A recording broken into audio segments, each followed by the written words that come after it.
Assalamualaikum warahmatullahi wabarakatuh. Kami dari kelompok 5 mata kuliah Ekonomi Regional akan mempresentasikan hasil dari kelompok kami yang berjudul Analisis Input Output Perekonomian Wilayah. Berikut materi yang bisa kelompok kami sampaikan. Arti dan luang lingkup analisis input output. Analisis input output adalah suatu analisis atas perekonomian wilayah secara komprehensif. Karena melihat keterkaitan antar sektor ekonomi di wilayah tersebut secara keseluruhan. Dengan demikian, apabila terjadi perubahan tingkat produksi atas sektor tertentu, dampaknya terhadap sektor lain dapat dilihat. Selain itu, analisis ini juga terkait dengan tingkat kemakmuran masyarakat di wilayah tersebut melalui input premier atau nilai tambah. Artinya, akibat perubahan tingkat produksi, sektor-sektor tersebut dapat dilihat seberapa besar kemakmuran masyarakat bertambah ataupun berkurang. B. Ilustrasi sederhana tentang tabel input-output. Misalnya, perekonomian wilayah disederhanakan hanya terdiri dari dua sektor, yaitu sektor pertanian dan perindustrian. Perekonomian diasumsikan tertutup jika tidak ada ekspor dan impor. Hasil produksi diasumsikan kalau sebaliknya bisa terpakai atau terjual, baik sebagai bahan baku atau konsumsi akhir. Masyarakat yang menerima pendapatan karena ikut berpartisipasi dalam produksi membelanjakan seluruh pendapatnya untuk membeli produk domestik. Artinya, masyarakat tidak menyisihkan uangnya untuk ditabung atau saving. Harga-harga dinyatakan dalam harga produsen atau sebaliknya, sehingga tidak ada margin perdagangan. C. Kegunaan atau manfaat analisis input-output. Kegunaan analisis input-output yaitu sebagai berikut. Menggambarkan kaitan antar sektor, sehingga memperluas wawasan terhadap perekonomian wilayah. Dapat digunakan untuk mengetahui daya menarik dan daya mendorong dari setiap sektor sehingga mudah menetapkan sektor mana yang dijadikan sebagai sektor strategis dalam perencanaan pembangunan perekonomian wilayah. Dapat meramalkan pertumbuhan ekonomi dan kenaikan tingkat kemakmuran seandainya permintaan akhir dari beberapa sektor diketahui akan meningkat. Sebagai salah satu analisis yang penting dalam perencanaan pembangunan ekonomi wilayah, karena bisa melihat permasalahan secara komprehensif, dapat digunakan sebagai bahan untuk menghitung kebutuhan tenaga kerja dan modal dalam perencanaan pembangunan ekonomi wilayah. Seandainya inputnya dinyatakan dalam bentuk tenaga kerja atau modal. D.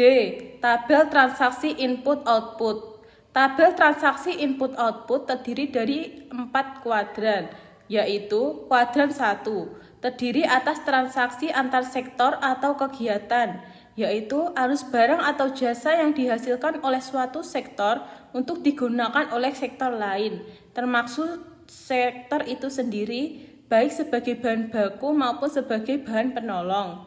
Kuadran 2, terdiri atas permintaan akhir, yaitu barang dan jasa yang dibeli oleh masyarakat untuk dikonsumsi dan untuk investasi. Kuadran 3 berisikan input primer, yaitu semua daya dan dana yang diperlukan untuk menghasilkan suatu produk, tetapi di luar kategori input antara. Termasuk dalam kategori ini adalah tenaga kerja, keahlian, modal, peralatan, bangunan, dan tanah. Sumbangan masing-masing pihak dihitung sesuai dengan balas jasa yang diterimanya, karena keikutsertaannya dalam proses produksi.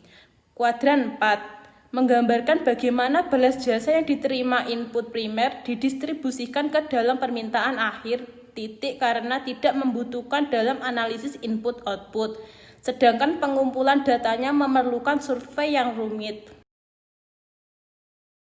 E. Matriks koefisien input.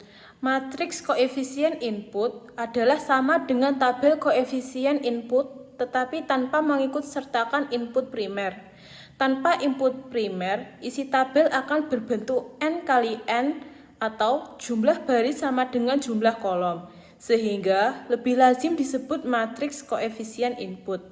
Nilai koefisien input untuk masing-masing sel dapat dihitung dengan rumus AIJ sama dengan XIJ dibagi XJ, di mana AIJ sama dengan koefisien input sektor J dari sektor I atau berada pada baris I kolom J. XIJ sama dengan penggunaan input oleh sektor J dari sektor I. XJ sama dengan output sektor J. NKF yaitu matriks pengganda. Matriks pengganda adalah faktor yang menentukan besarnya perubahan keseluruhan sektor seandainya jumlah produksi suatu sektor ada yang berubah. Matriks pengganda dibutuhkan dalam memproyeksikan dampak dari perubahan salah satu sektor terhadap keseluruhan sektor. Langkah-langkahnya adalah sebagai berikut. Yang pertama, dari tabel transaksi, hitung matriks koefisien input atau matriks A. Yang kedua, hitung matriks I-A yaitu matriks identitas dikunci matriks koefisien input. Yang ketiga, hitung matriks pengganda. Yang keempat, proyeksikan dampak perubahan yang terjadi dengan cara matriks pengganda dikalikan matriks permintaan akhir yang berubah. Materi selanjutnya yakni daya menarik dan derajat kepekaan. Hubungan antara output dengan koefisien pengganda dan permintaan akhir dapat dirumuskan dalam persamaan matrik seperti yang telah ditampilkan dalam PPT. Karena perubahan permintaan akhir pada sektor J mengakibatkan sektor yang memberi input kepada sektor J berubah. Dampak yang terjadi disebut daya menarik atau backward linkage, yaitu menarik atau pull sektor-sektor yang ada di belakangnya atau hulu berubah. Artinya, perusahaan pada sektor hilir yang menarik sektor hulu untuk turut berkembang. Untuk dapat membandingkan derajat kepekaan antara satu sektor dengan sektor lainnya, perlu dibandingkan derajat kepekaan sektor tersebut terhadap rata-rata keseluruhan sektor atau yang perlu dinormalkan. Rumus derajat kepekaan yang salah dinormalkan adalah seperti yang ditampilkan dalam PPT berikut. Untuk poin H, contoh perhitungan untuk 3 sektor atau matriks 3x3. Misalnya tabel input-output yang disederhanakan berikut ini adalah menyangkut sebuah provinsi pada tahun 2000. Perekonomian wilayah disederhanakan dalam bentuk 3 sektor. Sektor 1 adalah sektor primer atau pertanian, termasuk peternakan, perikanan, kehutanan, dan pertambangan. Sektor 2 adalah sektor sekunder atau perindustrian atau pengolahan, bangunan, serta listrik, gas, dan air minum. Dan sektor 3 adalah sektor tersier atau jasa, perdagangan, dan transportasi. Berdasarkan tabel transaksi di atas, maka dapat disusun matriks koefisien input dan matriks identitas untuk 3 sektor. Yaitu yang pertama matriks koefisien input atau matriks A dan matriks identitas 3 sektor atau matriks I.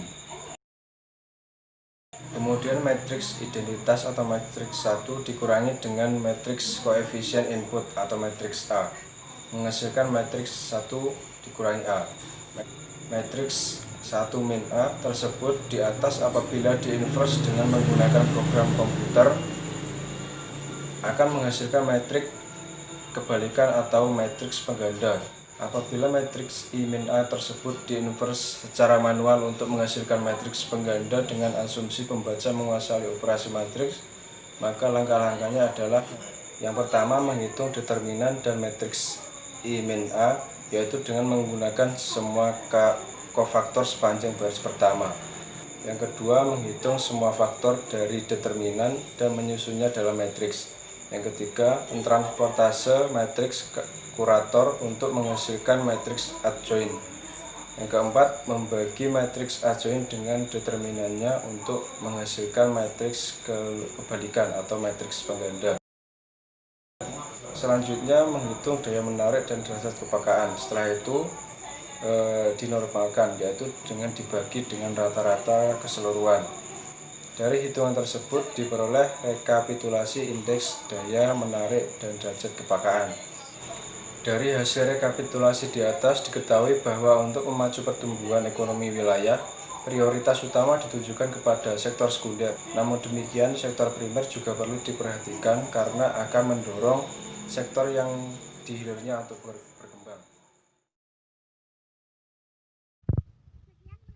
dari kelompok kami. Bila ada kurangnya kami mohon maaf. Wassalamualaikum warahmatullahi wabarakatuh.